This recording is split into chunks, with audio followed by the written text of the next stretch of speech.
As the gardening season comes to a close, we're always looking at ways of preserving our garden and holding on to it just a little bit longer. You probably have seen the technique that we're going to show today in the fact that the finished product is a nice concrete leaf form.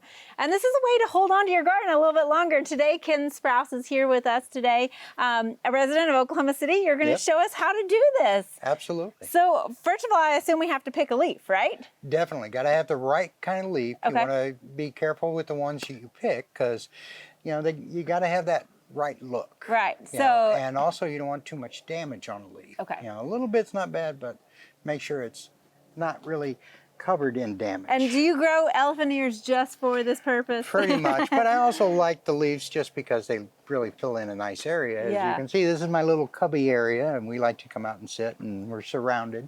But yeah, we definitely use elephant ears, and I've got different ones. I've got really large ones, and then of course I've got some really small ones. So you can kind of determine the size of the artwork you want to create. Absolutely, it just depends on what you want to make. Okay, and you've used other leaves as well? Absolutely, I've used some of my hydrangea leaves over there on the side. Okay. And I've actually used lettuce leaves, eggplant leaves, all kinds of things. So you get to pick. So is there anything that, you know, maybe we should stay away from as far as leaves that we have problems any with? kind of leaves that have like fuzzy backs or thorny stems, things like that, they really won't take to concrete too well. It sticks too much and then you end up having a bunch of holes. All right. So you don't want that. So let's look at a leaf and tell me which one we should pick here then.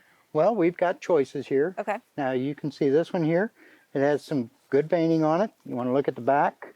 There's lots of nice long veins. Plus also, if you're looking at this here, you also get some of these veins here. Oh, okay. You know, in the leaf itself, not just the big veins. So you're really that looking would be at a good one. Texture of the back of the leaf? The texture of the back of the leaf, because that's what you're going to see when you flip it over and you get the top of the leaf. Okay, excellent. So the bottom becomes the top. Gotcha.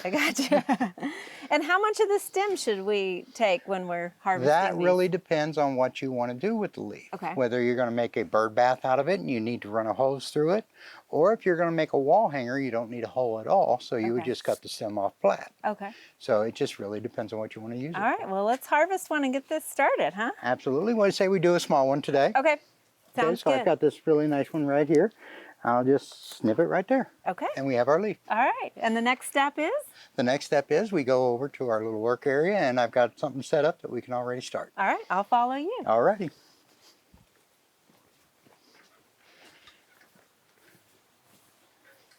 This is a nice setup you have here.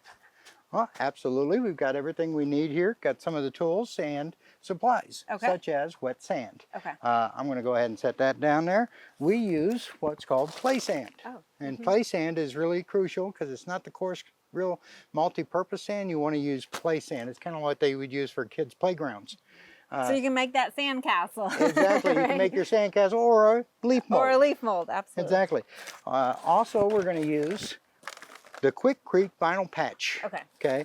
Now that's not necessarily an endorsement, but it is the best one out there. Right. When there's a lot to choose from, so it's important to choose the right a lot of people will pre-mix their own. Okay. Using 3 parts sand, which would be play sand, and 1 part concrete, Portland concrete or cement, and then of course water and stuff. Okay. But I like the already pre-mixed. Absolutely. So Let's go with that. You don't have to deal with any of that. Okay, So we'll and just it set doesn't that down have there. the big aggregates in it or anything like that. Exactly. No big stones or anything like that. Now, if you're making my stepping stones, I need a big aggregate. We also use acrylic Horticulture. But what that does is it helps with the bonding in the concrete itself. Oh, so I'm going to pour a little bit in there along with some water and mix it all up to create our concrete. Now, you also get to choose whether you want color. Now, a lot of people would like to use color. My favorite, of course, is usually the terracotta. Okay. I love terracotta. It gives it a great look. But I also use a lot of buff. Then you have the charcoal as well as the brown. Kind of the brown. Okay. What I like to do is mix this in with my water before I pour my water into the mix, because that gives it a nice blend. Okay. So it gets well mixed in. And how do you know how much concrete to kind of put out there that you're going to cover a leaf? That is just trial and error? Trial and error, trial and error. But I always have use for extra concrete. Okay. So usually what I'll do is make a little heart-shaped mold or something, just to You might sweet. go find some of those smaller leaves and do some of And that. there you go. Okay. Can do that as well. So there's always use for the extra concrete.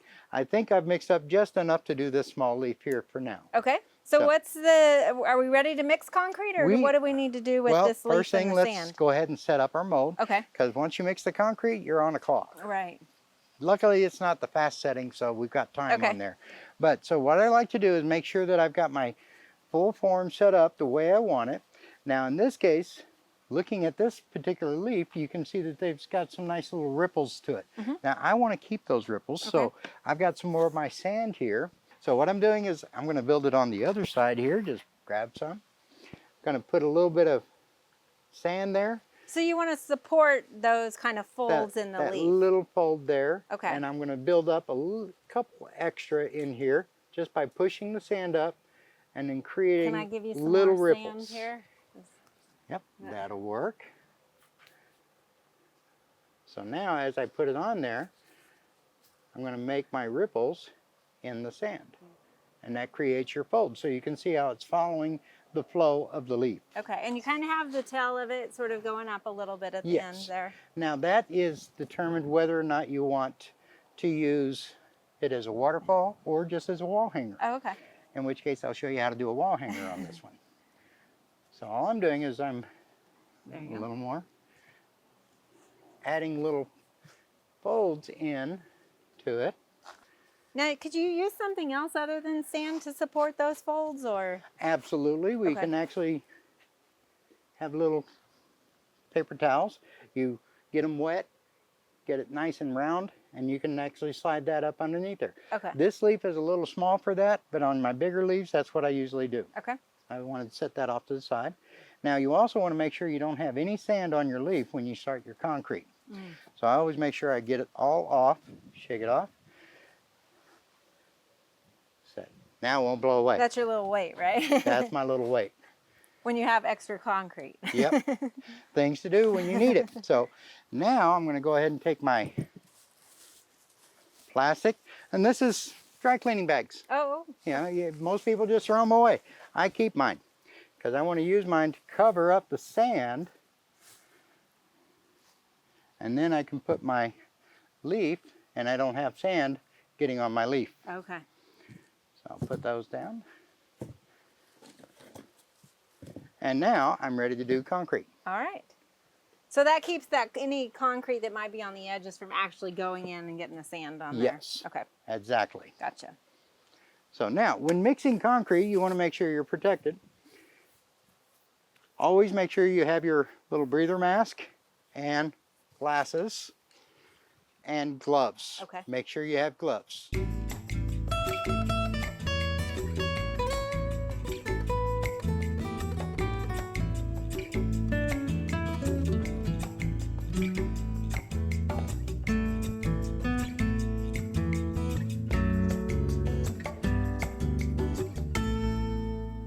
I now have my concrete all nice and mixed, and the consistency you want it is about the consistency of peanut butter. So Okay. you want to be able to throw it around in your hand just like that.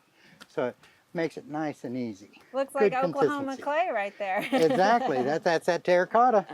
So now that I got that ready, Well, this I'm gonna leaf go is ahead. begging for concrete on top Yep. of it because Now what I'm going to do is I'm going to go ahead and cut off my stem. Okay. Because I'm going to turn this into a wall hanger Okay. as opposed to a fountain. So I don't need the stem. So I'm just going to get as close to it as I can on the bottom there and just give it a nice little snip. Okay. And then even clean up that edge there. So if there's some people that use this as a fountain, they would leave that stem there, which would create a hole through the concrete? Absolutely. It would create a hole through the concrete, and you just build up your concrete over the top of it. Okay. And without going over the stem. Right. Okay. So- Makes sense. So now that I got my concrete all mixed up, I'll go ahead and get me a couple little handfuls. And this is where we're going to get in here, and we're going to start working right in the middle. So Okay. I'm going to put my plop down and just start patting it in. Now it's okay if some runs off a little bit. It won't affect what we're doing. I'm just going to keep working my way down, patting it down, and just keep working my leaf until I get it all the way covered. Essentially, it's kind of like, I guess you might say, this consistency is also kind of like playing with Play-Doh. Mm-hmm. You remember taking Play-Doh and putting it on newspapers? Yeah, absolutely. So now we let it dry? Not quite. Oh, okay, okay. There's still more to do to it. Okay. I got another whole layer to put on there. Oh, okay. But before I do that, I need to create a wall hanger. Okay. Now, I will say this, if you want more, let's say you want to give yours a little more strength, okay? There are fibers that you can put in the mix, or what I found is this is the concrete tape that you use for backer boards for your like shower walls, your concrete boards. Okay. Well, you can just take some of this here, stretch it, you know, put out the tape on there, and then put another layer of concrete on there, and it gives it the strength that you want. So it's just a woven So it's kind of like putting in rebarb. Right, gotcha. You know, so. Makes sense. But we're going to make a concrete hanger. So first thing I need to do is take my little bar, and I'm going to take and bend it right in half. Okay. Boom. There we go. So once I get that bent over, just slide it down in there, give it a little bit of pat, and I'm going to fill that in with more concrete.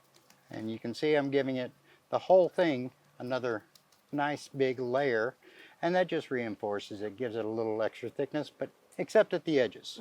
I want the middle to be nice and heavy and work its way down. Okay, so now all I'm doing is I'm cleaning up the back of it.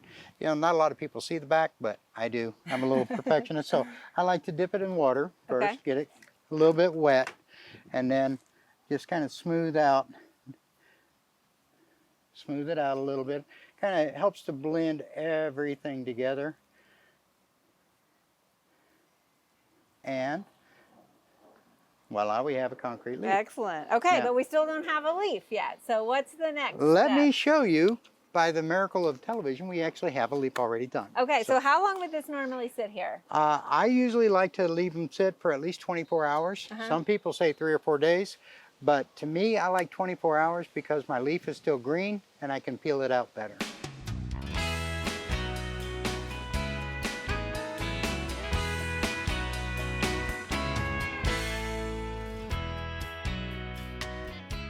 We hope you enjoyed this video as part of our Oklahoma Gardening YouTube channel. You can also find even more videos on the OK Gardening Classics YouTube channel. And join us on social media for great gardening tips, photos, and discussion.